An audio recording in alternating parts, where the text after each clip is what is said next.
आज बाबा की 25/7/25 आज बाबा ने कहा एक ही फिक्र रखना है, एक ही लगन में रहना है, एक ही चिंता रहे, शुद्ध चिंता। कौन सा? बाबा ने कहा हमें अच्छी रीति पढ़कर ऊंच पद को प्राप्त करना है। तो बाबा ने कहा पढ़ाई से ही तो राजाई मिलेगी ना, और ये पढ़ाई मोस्ट वैल्यूबल है। तो संगम युग पर बाबा मिला है, टीचर के रूप में मिला है, तो ये पढ़ाई को अटेंशन देकर पढ़ेंगे तो बाबा ने कहा ऊंच पद की प्राप्ति होगी, क्योंकि ये पढ़ाई से ही हम देवता बन सकेंगे। प्रश्न में बाबा ने कहा बच्चों को किस उल्लास में रहना है, दिल से कष्ट नहीं होना चाहिए। बच्चों को किस उल्लास में रहना है, पर दिल से कष्ट नहीं होना चाहिए। यह मनुष्य से देवता, नर से नारायण, नारी से लक्ष्मी बन रहे हैं।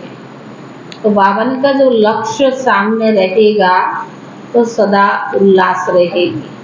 अगर लक्ष्य को भूल जाते तो दिल से कष्ट हो जाती है।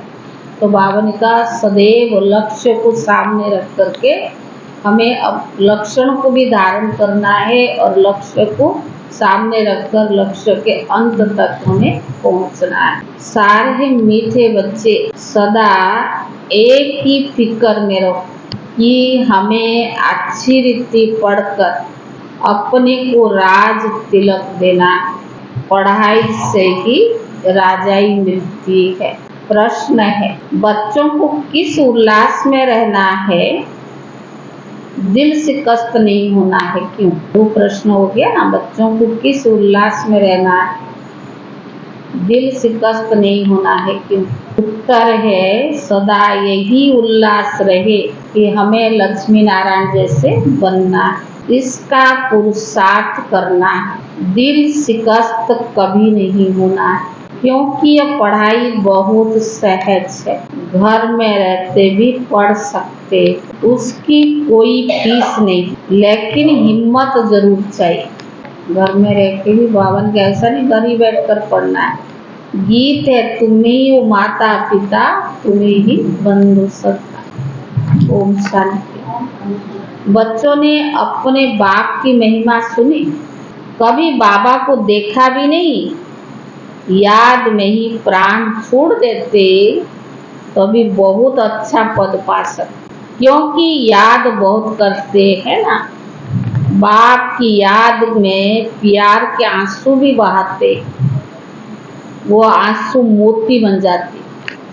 अच्छा मीठे मीठे सिकीले दे बच्चों प्रति माता पिता बाप दादा का याद प्यार और गुड मॉर्निंग।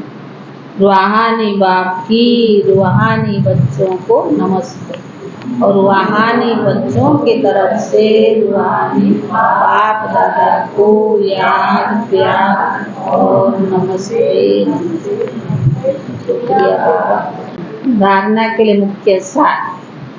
पहला, अपने लिए स्वयं ही पुरुषार्थ कर ऊंच पद पाना है। पढ़ाई से स्वयं को राज तिलक देना है। ज्ञान को अच्छी रीति धारण कर सदा हर्षित रहना है। दूसरा, ज्ञान तलवार में याद का जौहर भरना है। याद से ही बंधन काटनी। कभी भी गंदे बाइस्कोप देख अपने संकल्प को अपवित्र नहीं बनाना है।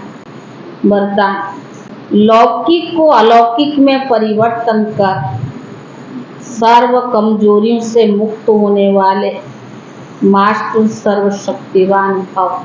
जो मास्टर सर्वशक्तिवान नॉलेजफुल आत्माएं हैं, वह कभी किसी की कमजोरी व समस्याओं के वशीभूत नहीं होते, क्योंकि वे अमृत वेले से जो भी देखते हैं, जो भी सुनते हैं, जो भी सोचते हैं या कर्म करते हैं, उसको लौकिक से अलौकिक में परिवर्तन कर देते हैं। कब?